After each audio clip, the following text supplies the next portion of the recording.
Hindi niya nagawang makahuma sa mga binitawang salita ng tita niya. Kapatawaran? Walang makakakamit ng ganoon ng mga ito mula sa kanya. Oo, at nawalan siya ng isang importanteng babae sa buhay niya, ngunit ang mabigyan ng hustisya ang pagkawala ng kanyang pamilya ang isang bagay na hindi niya pagsisisihan. Tita, aalis na muna ako. Mamaya na lang ako babalik. Wala akong ibang gusto kundi ang katahimikan, iho. I'm not going to force you into something that could ruin you again. Siguro ito na rin ang panahon upang magkaroon ng closure ang pamilya natin. Nakalaya na si Leonardo. Napagbayaran na niya ang kanyang nagawa noon. Siguro oras na para patawarin naman natin siya. Naidamay natin si galit noon ng mga taong inosente naman. Nahihiya ako sa mga ginawa ko kina Elena at Meg dahil naging mabuti naman sila sa atin, anak. Pero itinuring natin silang kaaway dahil lamang sa konektado sila kay Leonardo. Ang nangyari noon ay nakalipas na at hindi na mababalik pa. We need to move on and enjoy what we have now. Nagtagi sa mga bagang niya. Paalam, tita. Tandaan mo to, Vince. Hindi mo makakamit ang tunay na kaligayahan kung ang puso mo'y hindi nakakaranas nito. Matagal nang napatitig si Vince sa isang malaking larawang nakasabit sa isang bahagi ng dingding ng opisina. Isang lalaking nakatalikod at walang saplot sa katawan. It wasn't porn-like picture. Isang art iyon. Bilib siya sa kung sino mang photographer ang kumuha niyon. Hi, what can I do for you, sir? Ang boses na iyon ang nagpabaling sa kanyang atensyon mula sa larawan. Tumingin siya sa pinagmulan niyon. Ang akala niya ay matagal na niyang nakalimutan ng tinig na iyon. Ang akala niya ay hindi na niya iyon makikilala pa. Ngunit nagkamali siya. Napasinghap ito habang tutop ang bibig nito. Unti-unti siyang lumapit dito. Meg? Vince?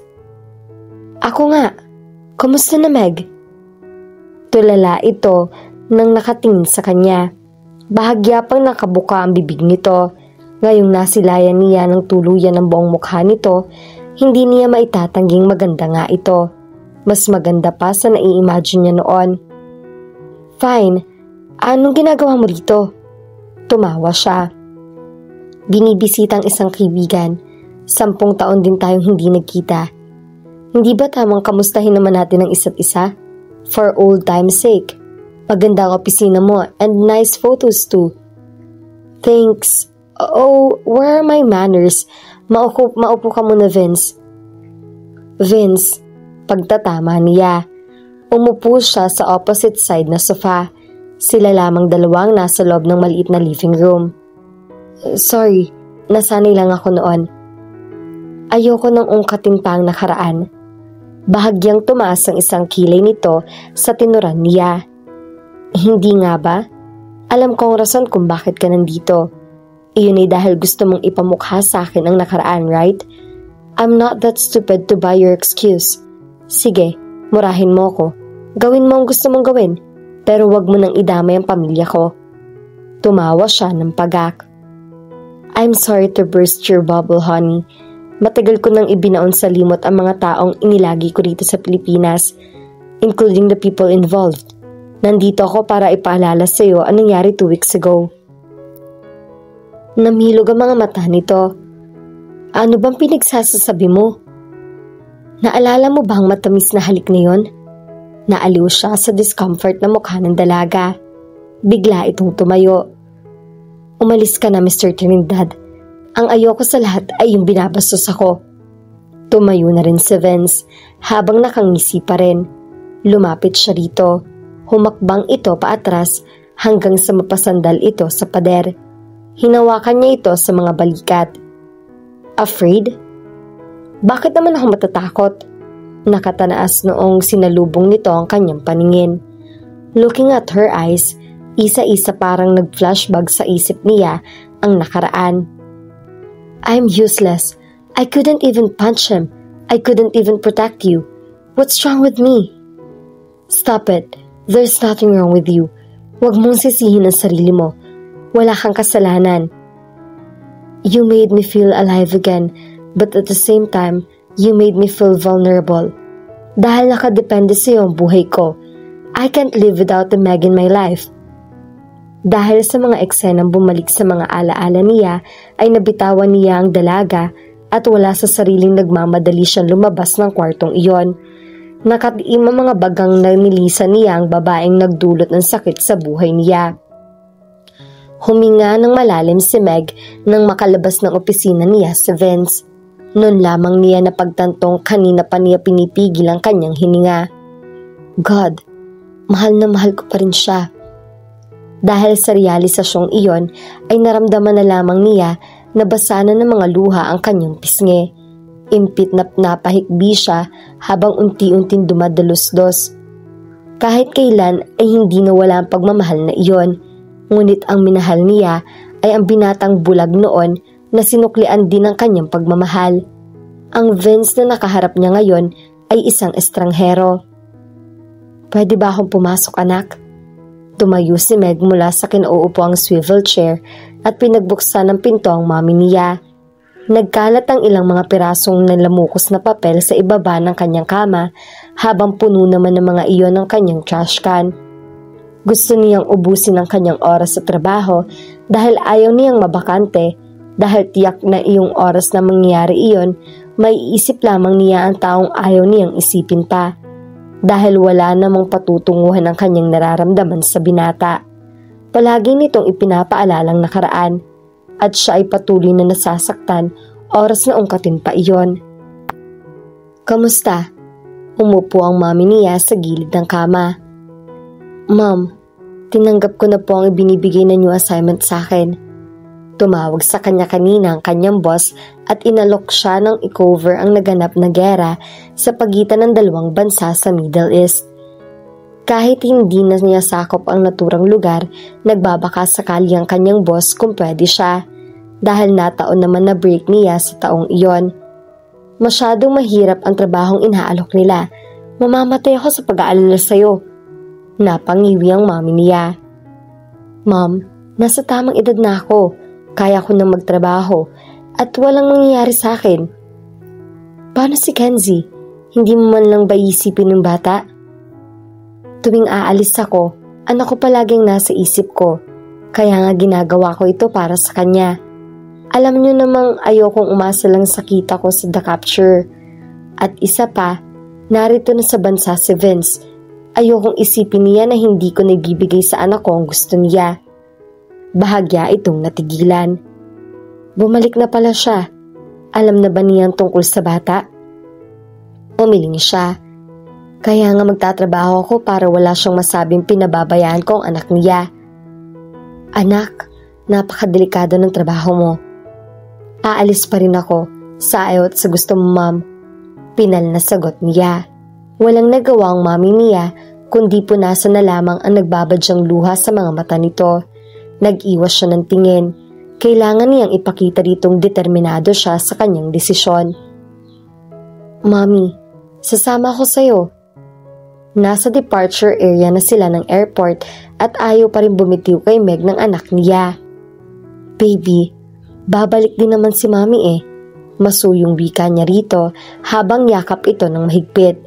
Iyon ang pinakaaayaw niya sa trabaho niya. Goodbye times. Walang katiyakan kung kailan siya babalik sa bansa. Nakadepende iyon sa i-cover niyang kaguluhan. Mommy! Ang mami naman niya ay tila kanina pang hindi mapakali. Patingin-tingin pa ito sa relo na tila ba may hinihintay na kung ano.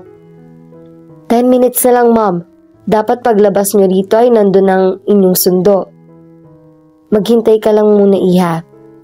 Come back soon, please, ma'am. Mamimiss ko po kayo. Malambing na saad ng anak niya habang nakasubsob pa rin sa dibdib niya. Nag-guilty na naman siya. Halos mag-iisang buwan pa lang siya sa bansa. At ngayon ay iiwan na naman niya ang anak niya. Kung pwede nga lang na isama niya ito kahit saan, ay gagawin niya. I love you, baby. Bulong niya rito. Hindi aalis ang mami mo ngayon. Sabi ng isang boses na sabay na nagpapitlag sa kanilang mag-ina. Vince, anong ginagawa mo rito? Nakamaang na napatingin siya sa lalaki. Hi Meg, ngumiti ito. ngiting aso. Nalilitong bumaling siya sa mami niya. Ma'am, ano to? Bakit nandito ang lalaking yan? Alam niyang may kinalaman ng ina kung bakit naroon ang binata. Nagkibit balikat lang ito. Hi sweetie, bati ni Vince sa kanyang anak na ngayon ay matamang nakamasid dito. Hello, you kinda looked familiar sir. Sagot ng anak niya na ngayon ay hindi alintana ang mga luha sa mukha. Kenzie, sama ka muna kay Lola Hanak. No, you'll go away. Pagmamatigas ng anak niya na yumakap pa ng mahigpit sa baywang niya. Natawa naman si Vince sa sagot ng bata. Sweetie, sumama ka muna sa lola mo. Mag-uusap lang kami ng mami mo. Don't worry, hindi ko siya hahayaang makatakas. Kumindat ito sa bata. Kenzie giggled. Gusto po kita. 9 years, Meg. Alam ba niyang may ama pa siya? Nagtatagi sa mga bagang na tanong ni Vince nang makaalis ang maglola. Kilala ka ng bata. Kahit kailan ay hindi ko itinago sa kanyang totoo. Matatag na sagot nito. Good. Gusto kong makapiling ang anak ko. Maraming taon nang nasayang na dapat sana'y magkasama kami. May kung anong kislap sa mga mata nito. Please, Vince, mag-usap tayo pagbalik ko ng bansa. Sa ngayon, huwag muna natin pag-usapan ito. Hindi ko naman siya itatago sa'yo. Pakiusap niya. 5 minuto na lamang ay tatawagin na ang kanyang flight number. Sino nagsabi sa'yong aalis kayo ngayon? Please naman, Vince. Umalis ka ngayon at sa oras na bumalik ka ay wala ka ng anak na madaratnan. Babala nito. He looked so damn serious. Binablockmail mo ba ako? Pwes, hindi mo ako matatakot dyan. Ginagawa ko to para sa anak ko. No, you don't. Bahagyang tumaas ang boses nito. You're doing this job because you want to get away from me. Ang kapal din naman ang mukha ng lalaking ito. At bakit naman ako matatakot sa iyo, Aber? Hindi ito samagot, bagkus ay hingilan na siya nito habang hawak ang kanyang maleta sa kanilang kamay nito. Bitawan mo ako. Hindi ako sasama sa iyo. Ngunit bingi ito sa pakikiusap niya hanggang sa mailabas siya ng airport at maipasok sa isang kotse. Kidnapping to. Malalaman ni Mami na ikaw ang dumukot sa akin. Shut up, Meg.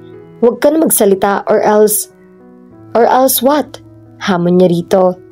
Hahalikan kita. Napipina siya sa mga sumunod na sandali. I'm really so sorry, Mr. Thompson. Wika ni Meg bago pinindot ang end call button ng cellphone niya. Nagalit ang kanyang head boss dahil sa hindi niya pagsunod sa usapan at ngayon nga ay nanganganib ang kanyang trabaho. Iyon ay kung may trabaho pa nga siyang babalikan. Mommy, sabi ni Daddy sasakay po tayo dun sa roller coaster. Agaw pansin ng anak niya. Tinupad nga ni Vince ang pangako nito. Mula nang mag-reunion ng mag-ama ay halos araw-araw nang bumibisita ito sa bahay nila. Sabay silang inihahatid ang anak nila sa eskwelahan at tuwing weekend ay namamasyal sila. Tulad na lamang ngayon ay nasa isang amusement park silang tatlo. Tinanaw ni Meg si Vince na nasa isang ice cream cart. Baby, takot akong sumakay doon. Kaya na lang ng daddy mo. Mami naman, sumimangot si Kenzie. Natawa naman siya. Fine. Inabot sa kanya ni Vince ang isang cone ng ice cream. Salamat. Ready na ba kayo? Tanong nito. Wait, Vince.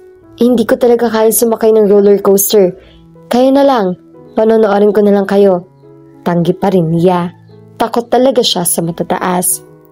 See? Matanda na ang mami mo, nak. Pambubos ka ni Vince na ikinatawa ng anak nila. Hindi Pwes, sige. That's my girl. Matamis ang naging ngiti nito. Ang ngiting iyon ay ang ngiting madalas nitong ibigay sa kanya noon. Ngunit agad din iyong napalis. Sa loob ng 2 linggo ay walang ginawa si Meg kundi mamasyal kasama si Vince at ang anak nila. Sinabi ko sa best friend kong si Caitlin na nandito ka na dati. Na hindi ka naalis and that we're going to live together. Nakangiting sabi ni Kenzie. Kasalukuyan nitong naglalaro ng computer games sa sala kasama ang ama. Siyempre, hindi aalis si Daddy. We'll be together forever and ever and ever. Ganti naman ni Vince bago pinagkikiliti ang anak. Kenzie, past 9 na, maaga ka pa bukas. Bili niya sa anak niya. Nang makaalis ang bata ay hinarap niya si Vince. Wag ka magsasalita ng tapos, Vince. Ang ayoko sa lahat ay iyong pinapaasang anak ko. Anak natin. At Meg, ano bang alam mo sa iniisip ko?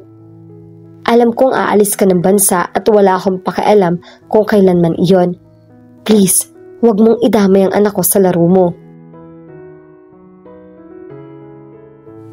At dito na po nagtatapos ang ating kwento. Sabay-sabay po nating abangan ang susunod na kabanata. Maraming salamat po. God bless and stay safe.